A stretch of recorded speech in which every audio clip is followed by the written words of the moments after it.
దానికంటే ముందు ఇంకొక అద్భుతమైన అమేజింగ్ పర్సన్కి నేను మైక్ ఇద్దామని అనుకుంటున్నాను. మీరు చెప్పొచ్చు నాకు నేను మీకు నచ్చాను అని కావాలంటే.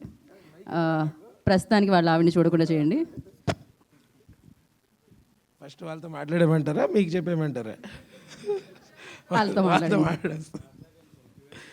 Okay sir.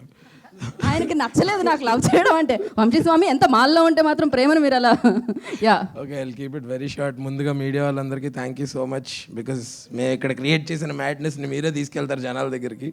Thank you. And Sandeep, నువ్వు ఈ మూమెంట్ కోసం ఎంత వెయిట్ చేస్తున్నావు 5 years నుంచి, I know. So I'm really happy for you.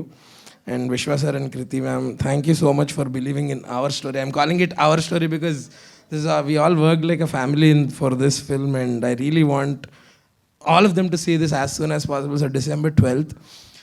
Pesarattu upma, gulab jamun, ice cream ఎలాగో సందీప్ కాలభైరవ అలాగా అనమాట. ఆ ఇద్దరు combination is a match made in heaven.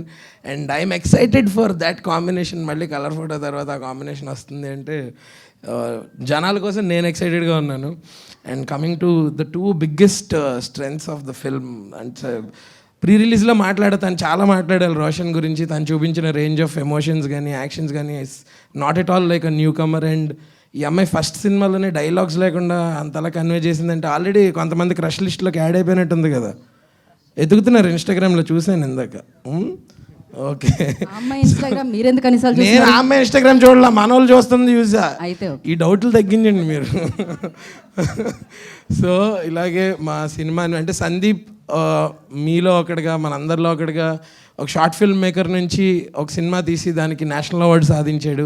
ఆ టైంకి అన్ఫార్చునేట్లీ కోవిడ్ అవ్వడం వల్ల మాకు థియేటర్లో మీ ప్రేమాభిమానాలు కనిపించలేదు. ఈసారి అప్పుడు మిస్ అయిందంతా రెట్టింపు చేసి మాకు ఈ సినిమాకి ఇస్తారని నేను మనస్ఫూర్తిగా కోరుకుంటూ December 12th మా సినిమా రిలీజ్ అవుతుంది. Please watch it only in theatres. Thank you.